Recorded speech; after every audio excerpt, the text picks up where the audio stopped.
বন্ধুরা, সেভিংস অ্যাকাউন্টে 50,000 টাকা রয়েছে, অ্যাকাউন্ট ব্লক করে দিয়েছে, লেনদেন করতে দিচ্ছে না। প্রচুর পরিমাণে ট্রানজাকশন, হিউজ ট্রানজাকশন হয়েছে। কেন? সোর্স অফ ইনকাম বা সোর্স অফ যে ট্রানজাকশন করার কারণ জানতে চাইছে। সাথে সাথে সাইবার ক্রাইম কেস হওয়ার জন্য এত টাকার লেনদেন কেন, কিভাবে করেছেন, এটা জানতে চাইছে। আর এটা আজকের দিনে যদি একটু বুদ্ধি করে, যদি একটু ব্যবসার মতো ব্যবসাকে না ভেবে খেলার ছলে নিয়ে নেন আর সেভিংস অ্যাকাউন্টে ব্যবসা করেন, আপনার সাথেও হতে পারে। আজকের ভিডিওটা স্কিপ না করে দেখুন। আমরা বলেছি 2 লাইনে ইউপিআই নিয়ে একটা স্বচ্ছ সঠিক ধারণা দেওয়ার আপনাকে চেষ্টা করব। কিন্তু বন্ধুরা, আপনারাও জানেন 2 লাইনে তো সম্ভব নয়। কিন্তু যারা 2 লাইন শোনার জন্য আমাদের এই ভিডিওটা দেখছেন, আমরা প্রথমেই সেই 2 লাইন মোটামুটি বলে আপনাদেরকে শান্ত করে দিই। জানি তারপরও আপনি স্কিপ না করে পুরো ভিডিওটা দেখবেন। আর যদি ব্যস্ত থাকেন তাহলে কিছু বলার নেই। কি সেই 2 লাইন? আপনার সেভিংস অ্যাকাউন্ট দিয়ে, প্রথম লাইন বলছি, আপনার সেভিংস অ্যাকাউন্ট দিয়ে ব্যবসা করা যাবে না। সেটা আপনি কোনো জায়গায় টাকা ব্যবসার জন্য পাঠাতে পারেন না। আপনার যে ফোনপে, গুগল পে, পেটিএম, যেটার পেছনে সেভিংস অ্যাকাউন্ট লাগানো রয়েছে, ওটা আপনার পার্সোনাল ট্রানজ্যাকশানের জন্য, ব্যবসার জন্য নয়।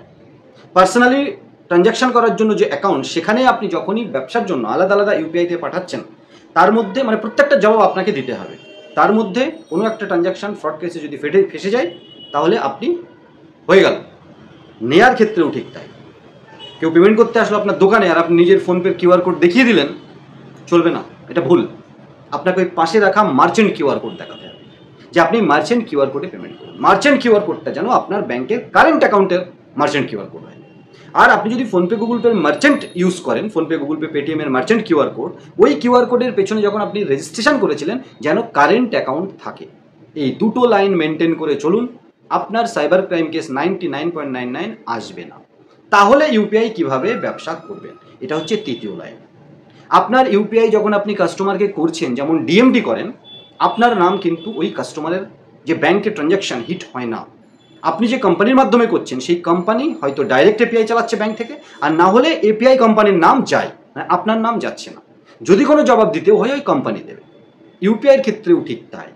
আপনি যদি কাস্টমার, আলাদা আলাদা কাস্টমারের অ্যাকাউন্টে পয়সা পাঠাতে চান, তাহলে অবশ্যই আপনি কোনো কোম্পানির মাধ্যমে পাঠান, কারণ কোম্পানি তাদের এপিআইয়ের মাধ্যমে টাকাটা পাঠায়, সেখানে আপনার নাম আসছে না। আর যখনই কোনো, যদি ফ্রড অ্যাকাউন্টেও পয়সা যায়, ধরুন, যখনই সাইবার ক্রাইম ডিপার্টমেন্ট দেখবে এটা কোনো কোম্পানি থেকে এসছে, তো সাইবার ক্রাইম ডিপার্টমেন্টও একটু নড়ে চড়ে বসে যে কোম্পানি যারা এপিআই চালাচ্ছে, তারা কোটি কোটি টাকার মালিক হয়, তারা বিভিন্ন রুলস অ্যান্ড রেগুলেশন মেনে চলে।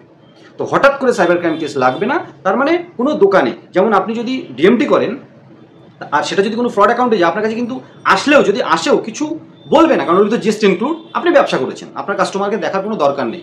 সেভিংস অ্যাকাউন্টের ক্ষেত্রে এটা বলতে পারবেন না আপনি। সেভিংস অ্যাকাউন্ট মানে আপনাকে পার্সোনালি চেনেন, এটাই প্রুভ হয়। ইউপিআইয়ের ক্ষেত্রেও ঠিক তাই। আপনি যখন কোনো কোম্পানির পোর্টাল থেকে করছেন, কোম্পানির এপিআই কোম্পানির নাম যাচ্ছে, তখন আপনার আর কোনো দায়িত্ব থাকলো না, ওর মধ্যে জিএসটি ইনক্লুড আপনি দিয়ে দিয়েছেন। আর এই পোর্টালের মাধ্যমে যদি করতে হয়, আমাদের দুটো পোর্টাল আছে, আপনি আমাদের সাথে জুড়েও কাজ করতে পারেন, নির্ভয়ে কাজ করতে পারেন। আপনার মতো ডেইলি যত ট্রানজাকশন দরকার, তার উপর একটা সেটআপ চার্জ দিয়ে আপনি আমাদের সাথে জুড়ে কাজ করতে পারেন। 100 টাকা থেকে শুরু হয় finsoft.co.in, যেখানে লোড নিয়ে কাজ করতে হয়, 100 টাকা থেকে শুরু। আর আমাদের ডিজিনেক্স পেতে 1000 থেকে শুরু হয়, যেখানে এপিএস করে আপনি recharge, bill payment, money transfer, DMT, gas booking, scan pay সব কিছু করতে পারেন। আমাদের ডিজিনেক্স পেতে কিন্তু অ্যাক্সিস ব্যাংকের অ্যাকাউন্ট ওপেনিংও আছে, যদি আপনি নিতে চান ওটাও নিতে পারেন। আর ফিনসফটে recharge, bill payment, gas booking, DMT, money transfer আর স্ক্যান পে লোড নিয়ে আপনি কোন পদ্ধতিতে এগোবেন, সেটা একান্তই আপনার ব্যক্তিগত ব্যাপার। কিন্তু ওই আবার বলছি, প্রথম যে 2-3টে লাইন বললাম, যে আপনি সেভিংস অ্যাকাউন্টে ব্যবসা কেন করবেন না, কিভাবে করবেন না বা নেবেন না, নেয়ার জন্য current account, merchant QR code, আর ব্যবসা করার জন্য আমাদের পোর্টাল আছে দুটো। আপনার রিকোয়ারমেন্ট অনুসারে, আপনার ডিমান্ড অনুসারে আমাদের সাথে আলোচনা করে আমাদের সাথে জুড়ে কাজ করতে আপনি পারেন। ছোট্ট এই ভিডিওটা স্কিপ না করে দেখার জন্য ধন্যবাদ। দেখুন, আপনাদেরকে সাবধান রাখার সাথে সাথে আপনাদেরকে সাথে নিয়ে ব্যবসা করার একটা মনসাও কিন্তু আমাদের রয়েছে। তাই নির্ভয়ে আসুন, আলোচনা করুন। আপনার ডিমান্ড, আপনার রিকোয়ারমেন্টের উপর ডিপেন্ড করে আপনার আইডি দেওয়া হবে, সার্ভিস অ্যাক্টিভ করা হবে, আপনি কাজ করুন। নতুন একটা ভিডিও নিয়ে খুব তাড়াতাড়ি আসবো। তখন সবাই ভালো থাকুন, সুস্থ থাকুন, আর আমাদের সাথে নিশ্চয়ই থাকবেন, কারণ আপনাদের সাথে আছি, পাশে আছি। IND tech zone.